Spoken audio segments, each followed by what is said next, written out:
Eu quero compartilhar com os irmãos um texto bíblico que se encontra no livro de Atos, no capítulo 27, texto que tem ardido no meu coração nesse início do mês de maio. Como vocês sabem, o livro de Atos é um livro que foi escrito por Lucas, esse médico tão amado por Paulo, esse historiador, e curiosamente, a partir do capítulo 16, você tem um Lucas registrando fatos onde ele foi testemunha ocular. E está quase terminando o livro de Atos. Lucas, Paulo e alguns obreiros estão indo para Roma. A situação de Paulo não é nada boa. Paulo está preso. Capítulo 26, ele apela para César. E a Escritura diz que então, a partir do capítulo 27, debaixo de algumas promessas, olha, você vai a Roma, ele vai então em uma viagem de navio, aonde ele está acompanhado de 276 prisioneiros. E Lucas relata como foi essa viagem. E eu gostaria de me submeter nessa manhã, início de maio, mês da família, a levar você e o meu coração a refletirmos um pouco sobre lições valiosas para uma vida familiar de excelência. Nós temos o tema do nosso ano, o ano da excelência da palavra. Mas essa excelência da palavra passa por uma vida também, acredito eu, excelente no aspecto da nossa família. Quanto investimento é feito na nossa casa, na nossa família? E eu gostaria de compartilhar neste texto sobre algumas lições valiosas para uma vida familiar de excelência em Cristo. Atos dos Apóstolos, capítulo 27. A partir então do verso 9, diz a Sagrada Escritura assim: depois de muito tempo, tendo se tornado a navegação perigosa e já passado o tempo do dia do jejum, Paulo os admoestava e dizia-lhes: senhores, eu vejo que a viagem vai ser uma viagem trabalhosa, dano e muito prejuízo, não só do navio e da carga do navio, mas também da nossa própria vida.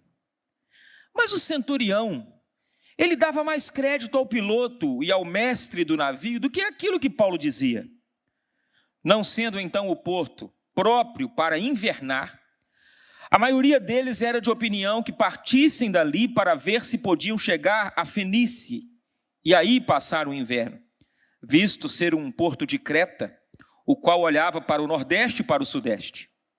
Soprando de forma branda o vento sul, pensando eles ter alcançado o que desejavam, levantaram âncora, foram costeando mais de perto a ilha de Creta, mas não muito tempo depois, desencadeou-se do lado da ilha um tufão de vento. E esse tufão de vento é dado por Lucas um nome, Euroaquilão. E o navio, verso 15, ele sendo arrastado com violência, sem poder resistir ao vento, segundo Lucas, eles cessaram a manobra e deixaram então se levar. E passando sob a proteção de uma ilota chamada cauda, a custo conseguimos recolher o bote. E levantando este, usaram de todos os meios para cingir o navio, e temendo que dessem na sirte, arriaram os aparelhos e foram ao léu. Açoitados severamente pela tormenta, no dia seguinte, já aliviavam o navio. E ao terceiro dia, nós mesmos, com as próprias mãos, lançamos ao mar a armação do navio. Naqueles dias não apareceu já alguns dias nem sol, nem estrelas. Sobre nós caiu grande tempestade e dissipou-se, afinal, toda a esperança de salvamento. E havendo todos estado muito tempo sem comer, Paulo levanta-se ali no meio, pondo-se em pé no meio deles, disse-lhes: senhores, na verdade era preciso terem me atendido e não partir de Creta, para evitar esse dano, para evitar essa perca. Mas agora eu vos aconselho, tenham bom ânimo, porque nenhuma vida vai se perder de entre vós, só vai perder-se o navio. Porque esta mesma noite, um anjo de Deus, de quem eu sou e a quem eu sirvo, esteve comigo e dizia: Paulo, não tenha medo, não temas, é preciso que compareças perante César. E Deus, por graça, te deu todos quantos navegam contigo. Portanto, senhores, tende bom ânimo. Eu confio em Deus que sucederá do modo por que me foi dito. Mas há um porém. É necessário que nós vamos dar a uma ilha. Somente até aqui você vai ficar com a sua Bíblia aberta. A gente vai pontuar algumas coisas nesses versos. Em 1914, irmãos, um explorador britânico chamado Ernest liderou uma expedição transantártica imperial com o objetivo de atravessar o continente antártico de uma ponta a outra, via o Polo Sul. O navio tinha um nome, Endurance. Curiosamente, esse navio é escolhido para essa missão, e esse homem chamado Ernest, ao observar esse navio construído de madeira, de 3 mastros, originalmente construído com um objetivo: pescar focas naquela região.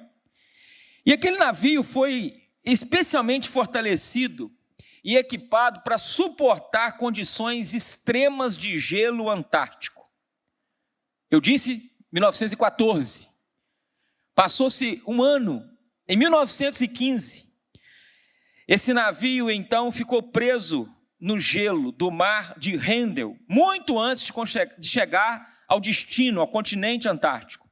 Durante meses, o navio ficou preso, a tripulação ali, juntamente com esse líder de nome Ernest, fica naquele ambiente suportando aquele navio, a pressão do gelo que lentamente esmagava os seus cascos.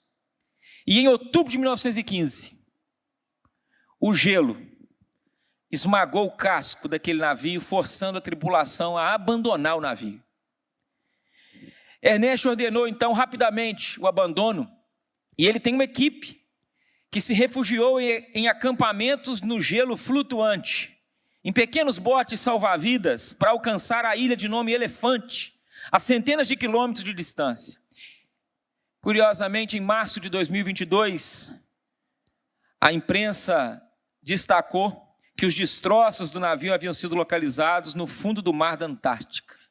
O navio foi encontrado a uma profundidade de cerca de 3.000 metros, num estado bom, considerando que ele estava submerso há mais ou há quase um século.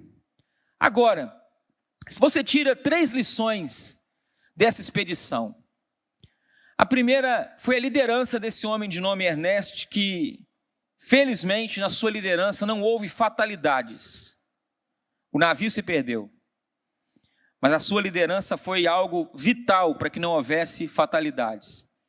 E na história, se você observar, eu destaco ali na leitura 3 coisas desse episódio extra-bíblico, o histórico. Primeiro, um líder que sabia a importância de adaptar-se a algumas circunstâncias, incluindo circunstâncias adversas. Creio eu que todo cristão precisa entender isso.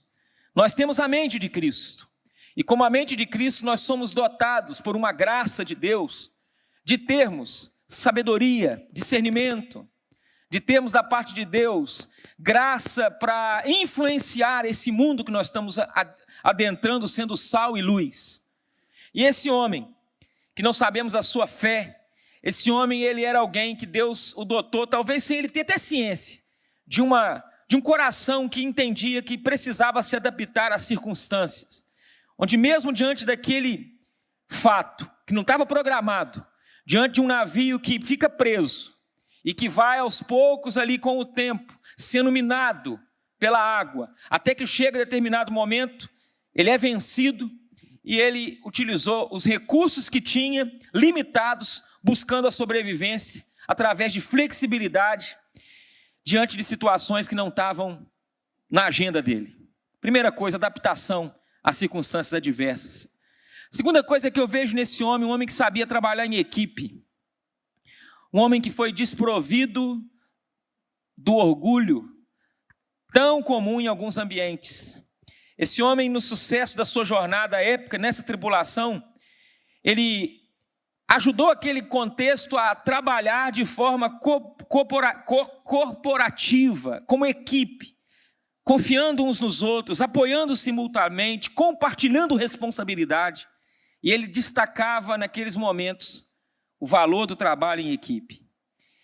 E, em terceiro, um homem que avaliou alguns riscos.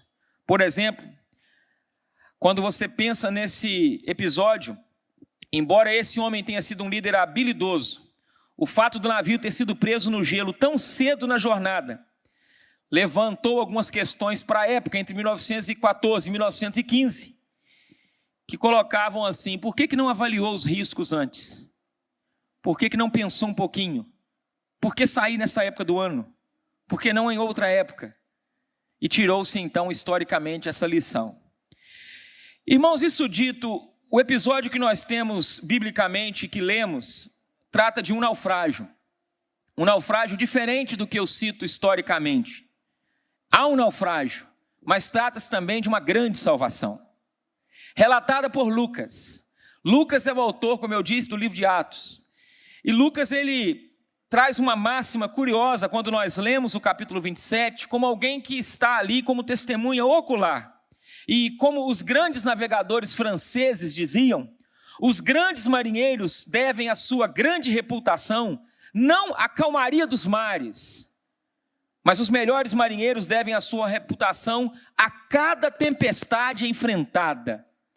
Isso dito em outras palavras, nós vamos observar esse texto vendo algo que pode ser muito bem aplicado à sua vida familiar e à minha.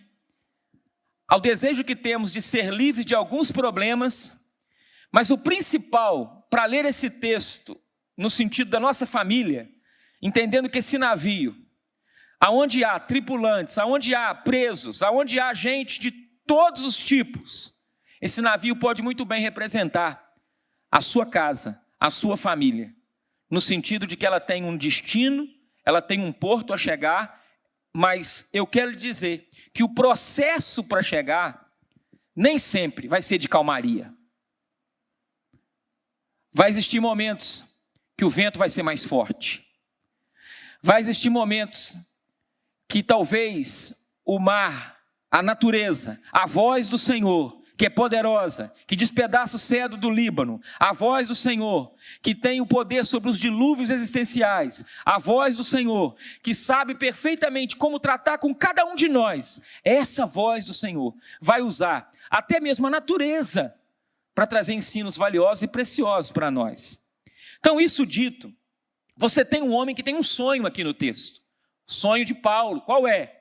Eu quero ir a Roma.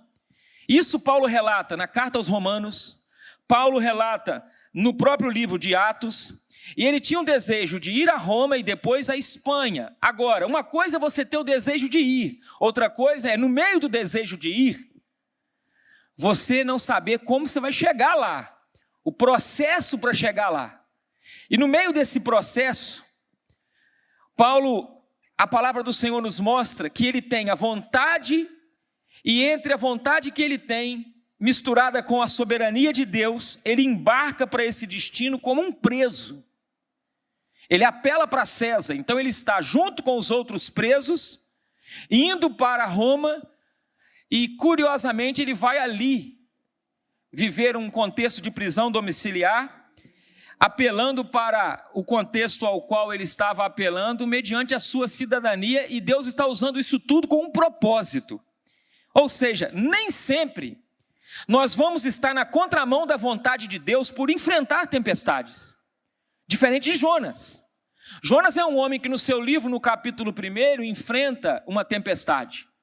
E a tempestade que Jonas enfrenta, ela é levantada, curiosamente, por um profeta que está sendo agraciado com uma mensagem que ele não quer cumprir, e ele, por não cumprir, a Escritura diz que o Senhor usa do mar, daquele contexto furioso para, de alguma forma, quebrantar o coração de Jonas. E é um homem em desobediência. Aqui você tem um homem obediente, enfrentando a adversidade. Um homem obediente enfrentando uma prisão. Um homem obediente dentro de um navio com outros presos, levando você a se lembrar, quando você olha para a Bíblia, dos evangelhos. Você lembra de Cristo? Na cruz do Calvário, Jesus está entre dois ladrões. Um tem os olhos abertos pelo Senhor e vê em Cristo, na figura de Cristo, ensanguentado, rosto transfigurado, ele vê em Jesus Cristo, ele vê o rei. Ele olha para aquele homem totalmente machucado, não só fisicamente, mas na sua alma. E ele diz, talvez até de forma frágil: lembra-te de mim quando entrares no teu reino. Ele corrige o outro, dizendo para o outro: olha, nós estamos aqui em igual situação deste por causa dos nossos atos, por causa dos nossos erros, por causa das nossas mazelas e injustiças na sociedade. Agora este não tem mal nenhum.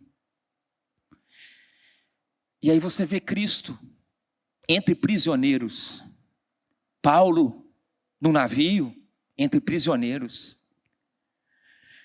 Paulo se colocando naquele navio, não estava no plano dele, mas ele vai com o destino de chegar e vai enfrentar a tempestade junto com aqueles prisioneiros, em número de 276 prisioneiros.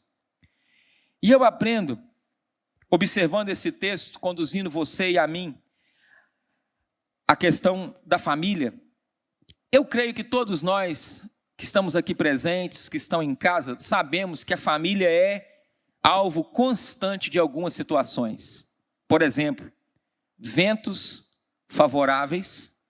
Qual família aqui não enfrentou na sua história aquela época onde tudo vai bem? Épocas de alegria, nascimento de um filho, a chegada de crianças no seio da família. E aí você vê essa época como ventos que são ventos a favor. Mas todos nós também experimentamos na nossa família mudanças curiosas, aonde nós vamos passar a visitar não mais a maternidade, e a gente passa a visitar agora outros quartos. A gente passa agora a ter que lidar com o luto de um pai, de um avô, de alguém que se dedicou à casa e à família. Então a vida, ela tem os ventos que são favoráveis e tem ventos que são contrários. E o grande desafio é nós alcançarmos em Deus o equilíbrio para lidar com ventos que são a favor e também com os ventos que são contrários. Esse é o grande achado. Então, a primeira coisa que eu chamo a sua atenção de uma lição para a nossa vida familiar: reconheça, meu irmão, minha irmã, de forma honesta, a amplitude do desafio familiar que você está enfrentando. Esse texto nos ajuda a entender alguns desafios que, se formos honestos, todos os lares aqui reunidos enfrentam. E o primeiro deles é o desafio de ter que lidar com um vento contrário, como, por exemplo, a demissão inesperada,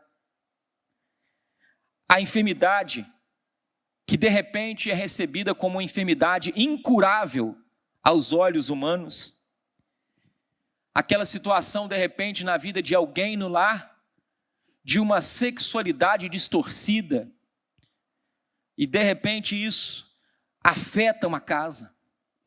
A gravidez não programada ou indesejada de um filho, adolescente, jovem, a morte prematura de alguém tão amado, e o envolvimento talvez com drogas lícitas e ilícitas.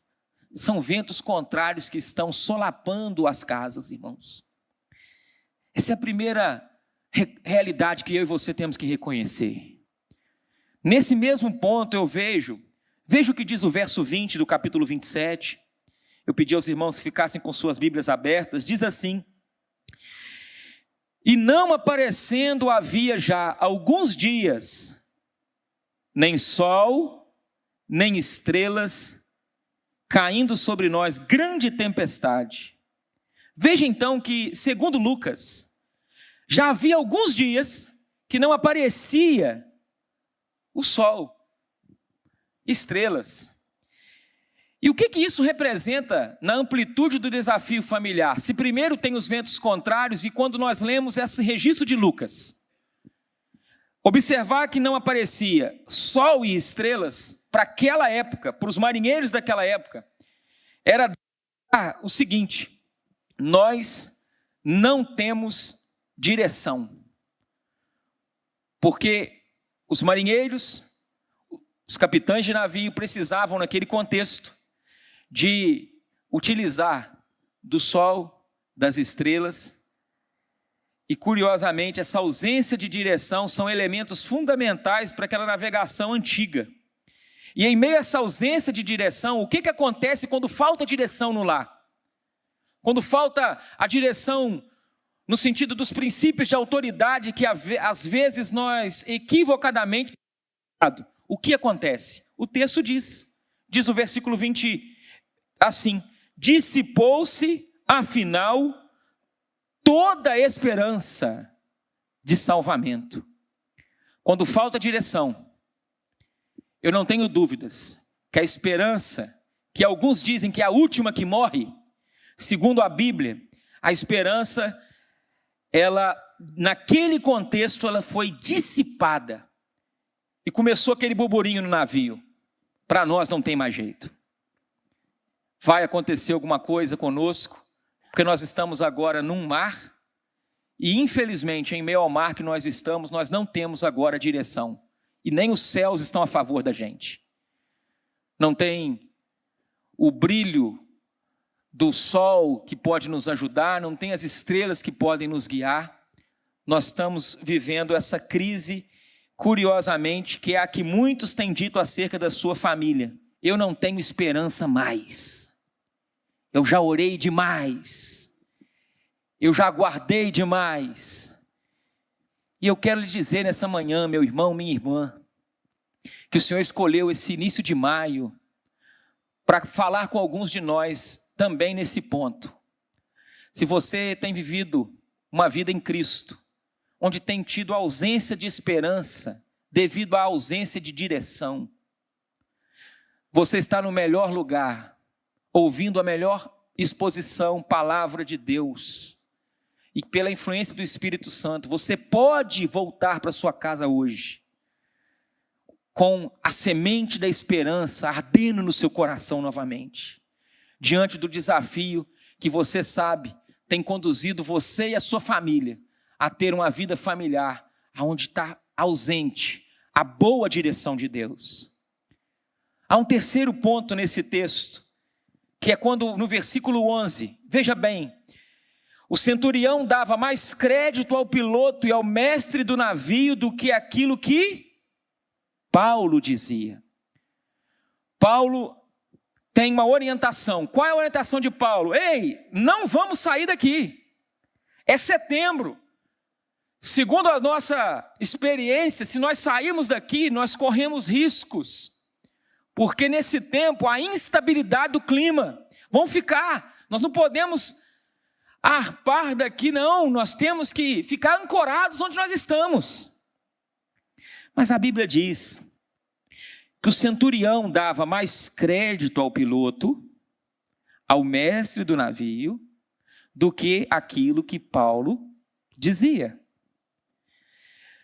Eu vejo Paulo como alguém que está enfrentando também uma outra realidade da amplitude da crise em muitas famílias.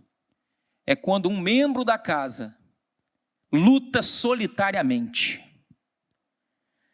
Quantas mulheres lutam em oração pela vida dos seus maridos não cristãos. Anos e anos e anos e anos e anos. Lutas solitárias pela vida de um esposo. Maridos que há anos lutam em oração pela conversão da sua esposa, no sentido de entender ela quem é Jesus. E aí a Bíblia nos mostra um Paulo lutando de forma solitária. Quantas vezes entram nos nossos templos pessoas que também têm as suas lutas solitárias, meus irmãos. Gente que no contexto do lar e da família, a luta não é compartilhada, a carga fica pesada. E que precisa olhar todos os dias para Jesus Cristo. Precisa olhar para o Senhor no sentido de ver em Cristo aquilo que Ele falou que Ele é.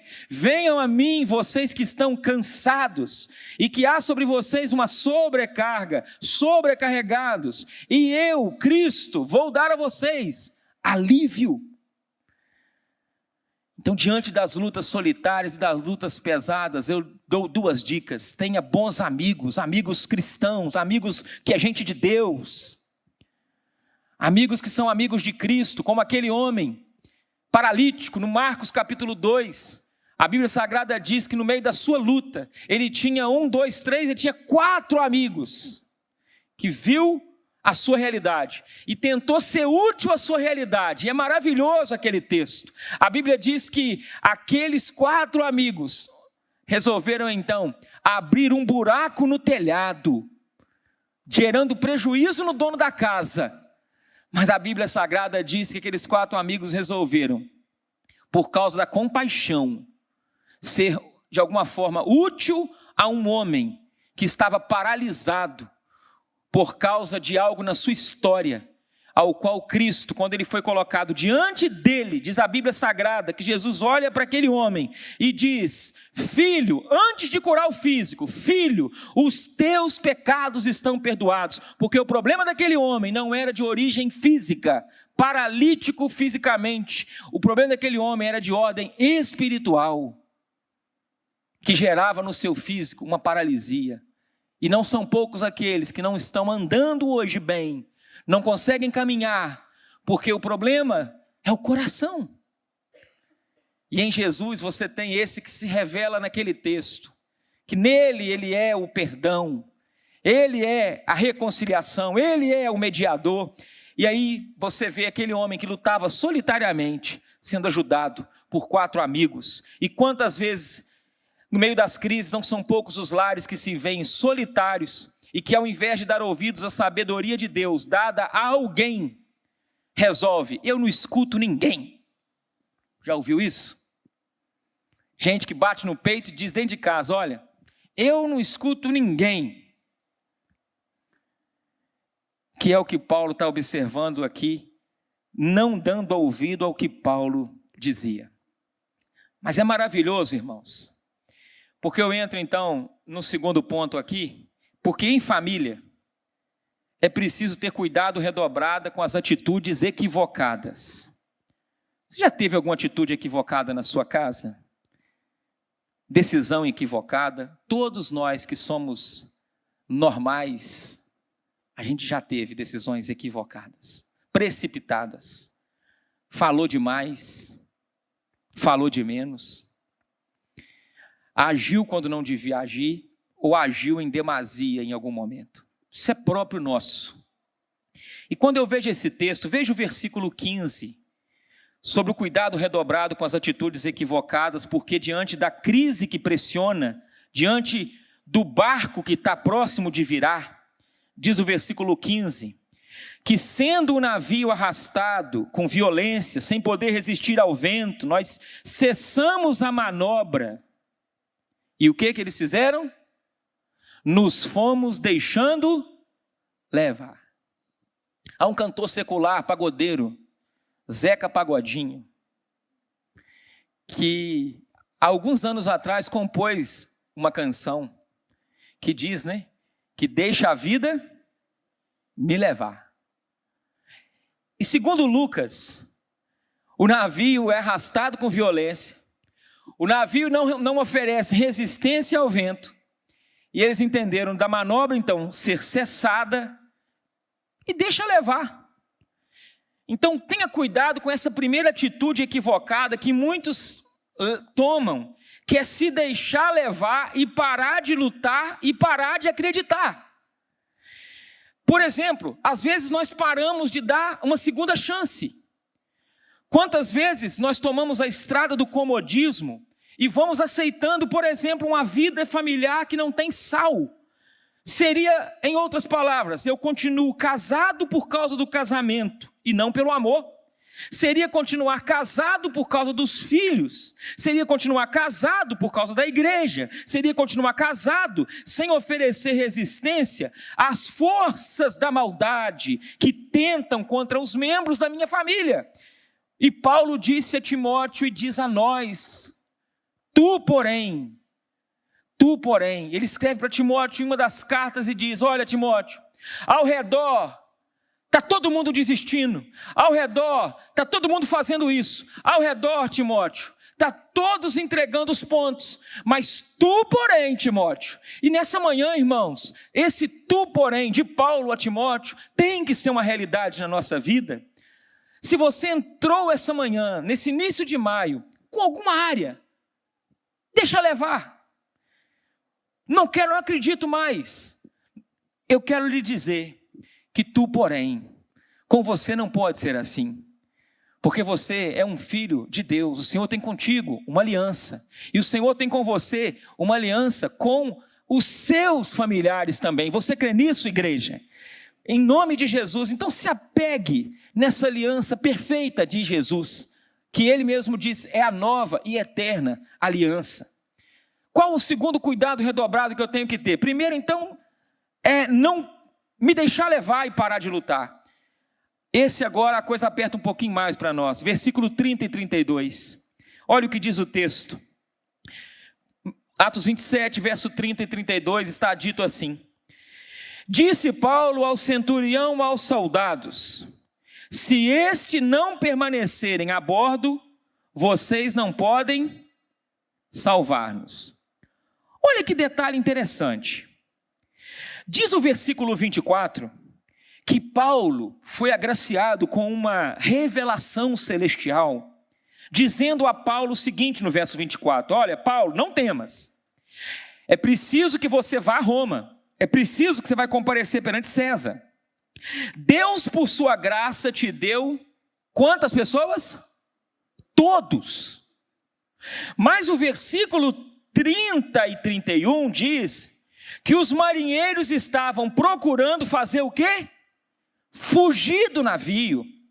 E tentando, arriando o bote no mar, a pretexto de que estavam para largar as âncoras da proa, Paulo disse ao centurião, aos soldados, verso 31, se estes não permanecerem a bordo, vocês não podem se salvar. O quadro é o seguinte: Paulo acredita naquilo que ele ouviu de Deus.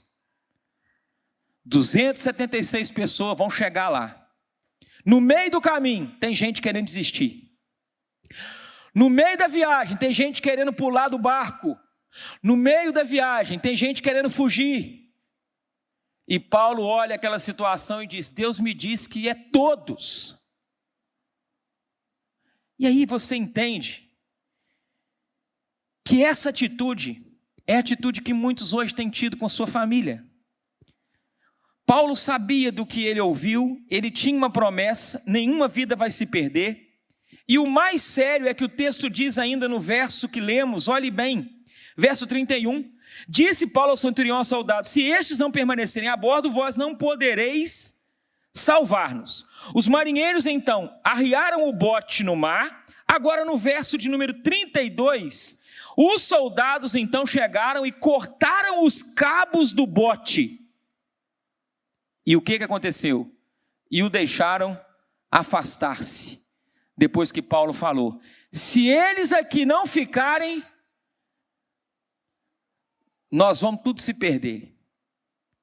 Na ótica de Deus, dentro daquilo que Deus nos disse, todos têm que ficar.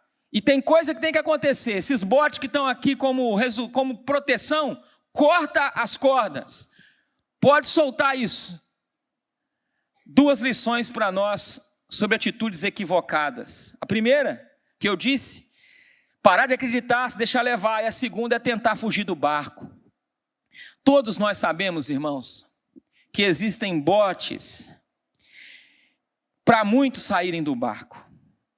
E todo dia a mídia coloca um botezinho na porta do seu navio. Aqui, ó.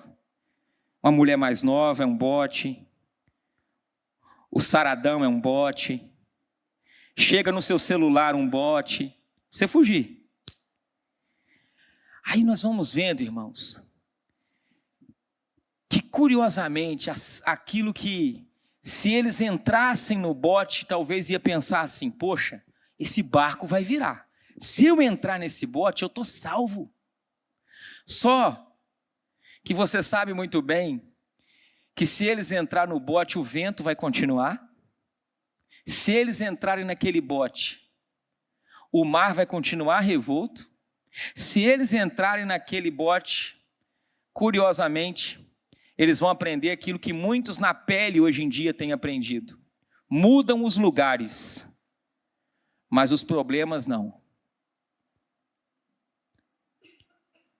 Quantas vezes o inimigo das nossas almas tem enfeitado alguns botes para colocar, para que você e eu entremos, e curiosamente a gente adentra esse bote em busca de salvação, mas muda lugar, muda cheiro, muda cor, muda cidade, mas eu quero te dizer, os problemas não vão mudar, são os mesmos.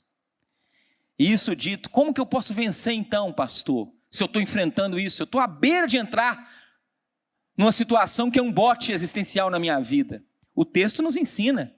Diz o versículo 32 que os soldados, o que eles fizeram? Cortaram os botes. Então, eu aprendo que existem cortes que eu e você precisamos fazer para sair vitoriosos. Coisas que a gente precisa cortar. O que você está precisando cortar? Às vezes a gente precisa cortar, como falamos no encontro de casais no sábado passado, cortar uma conversa demasiada, íntima, com a colega de trabalho, com aquele jovem, aquele rapaz na faculdade. Cortar. Tem coisa que tem que cortar, irmãos. Não vai pensando que você é forte, não. Salomão pensou que era forte, como é que ele terminou? Davi pensou que ele era forte, como que ele terminou? Paulo diz que tem coisas que a gente não pode brincar, tem que fugir. Fugir. E eu não sei de mim. Todos os dias eu preciso pedir a Deus: Senhor, aquilo que eu preciso cortar na minha vida, me mostra, me ajuda a ver na tua palavra, coisas que eu preciso cortar, que eu não posso brincar. Porque são muitas as artimanhas. A outra verdade que esse texto mostra para a gente, meus irmãos, está no verso 41, 42, olha só. Dando, porém, no lugar onde duas correntes se encontravam, o navio foi ali encalhado. Está chegando próximo da terra. Diz o texto, a proa encravou, ficou imóvel, mas a polpa se abria pela violência do mar. Então, em família, quando a gente pensa em cuidado redobrado com atitude equivocada, a gente precisa entender essas três atitudes equivocadas. Alguém que está vivendo deixar para lá ou se deixar levar, tentar fugir do barco, e aqueles que estão trilhando o caminho da violência. Curiosamente, esse verso 41, 42 diz que eles estão próximo da terra, está quase chegando, o navio encalhou. E o navio estava se abrindo pela violência do mar. E o verso 42 diz que o parecer dos soldados era que matassem os presos, para que nenhum deles, nadando, fugisse. Racionalmente, eles querem o quê? Proteger a eles. Olha, se esses presos estão na nossa responsabilidade, fugirem, nós corremos o risco da nossa própria vida. Então, nós vamos matar. Querem usar do artifício da violência. E quantas vezes esse caminho da violência tem sido o caminho de muitas casas? E te explico. Eu fico, pastor, mas eu vou me vingar. Gente que ficou, mas todo dia se vinga. No pastorado nós lidamos com muitos dilemas. Me lembro de um caso em especial, onde uma situação conjugal entre um casal se aflorou. E de repente, em meio às idas e vindas, as falhas ali do companheiro, do esposo, chegou ao entendimento então de perdoar e caminhar uma segunda milha. Passou-se 1 ano e meio, esse irmão me procurou e disse para mim: pastor, ela me perdoou aquele dia, há 1 ano e meio atrás. Mas a sensação que eu tenho, pastor, é que toda semana ela me leva no fórum.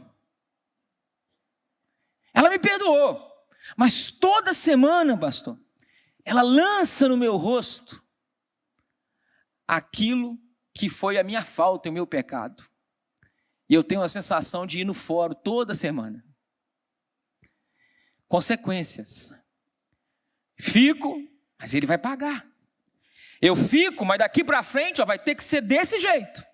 Eu fico, mas jamais vou ser como eu fui antes. Eu fico, mas todo dia eu vou lembrar. Isso não é sábio. Quem sabe você nessa manhã, início de maio, você precisa trilhar esse caminho da não violência. Extirpar da sua mente qualquer fuga do barco. E tomar muito cuidado para não ter uma vida de se deixar levar, parar de acreditar. Devido ao nosso tempo, eu vou parar por aqui. E numa próxima nós vamos conversar sobre as atitudes que mudam a história dos nossos naufrágios. Algumas atitudes que mudam a nossa história, que esse texto diz. Mas das muitas coisas que é dito nesse texto ao nosso coração, eu destaco 2 em especial, para você pensar muito.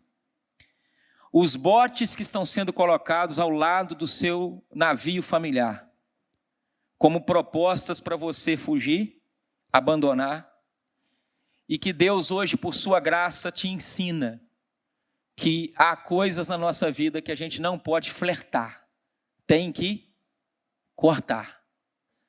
E o lindo do texto é que no final do capítulo 27, eles chegam na ilha de Malta. O navio se foi, quebrou, encalhou, mas todos, aleluia, todos se salvaram. Ou seja, uma grande tempestade, um naufrágio cheio de lições, mas no final houve salvação. Porque há uma promessa para Paulo: todos que foram dados para você vão ser salvos. E quem sabe nessa manhã o Senhor está restaurando isso na sua vida. Essa esperança de que todos que Ele te deu são salvos, vão ser salvos. E você precisa voltar com isso em mente, com essa esperança.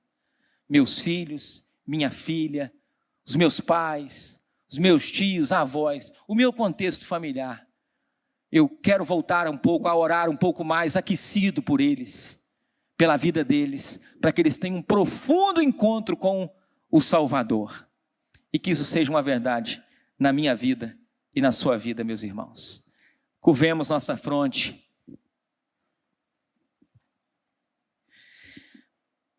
Pai querido, nós te agradecemos por tua santa e inerrante palavra, por tudo que o Senhor nos permite aqui hoje viver, desde pedidos, clamores e palavras de gratidão. Tempestades que vivemos, tempestades vivenciadas por nós, por nossos irmãos, e que trazem para nós grandes lições. A tua palavra foi lida, Pai, tua palavra foi cantada. E eu creio que quando essa palavra, como semente, na excelência que ela tem, ela é lançada, o que faz a diferença é a ação do Espírito Santo, frutificando, ó Deus, na vida dos teus filhos, na vida de cada um de nós, a tua palavra e a tua vontade. Ajuda os nossos olhos a se abrirem nessa manhã, para as nossas realidades familiares. Como disse Paulo a Timóteo, se alguém não cuida dos seus, e especialmente dos da própria casa, tem negado a fé, e é pior do que o infiel. Ajude-nos, ó Deus, a olhar para as nossas casas, para os nossos navios, não como culpa, não colocando a culpa no piloto, não colocando a culpa naquela realidade, ó, tinha que ter me ouvido. Senhor, não, livra isso de nós, mas nos ajuda a ver que há um bom porto a chegar. O Senhor prometeu que há uma promessa para nós de uma chegada. Às vezes uma chegada que no processo vai ter lágrimas, vai ter dores, vai ter renúncia, vai ter vento contrário, vai ter decisões precipitadas, mas em tudo isso o Senhor vai extrair glória. E em nome de Cristo, aplica essa palavra ao meu coração e ao coração de cada família aqui representada, em nome de Jesus. Amém.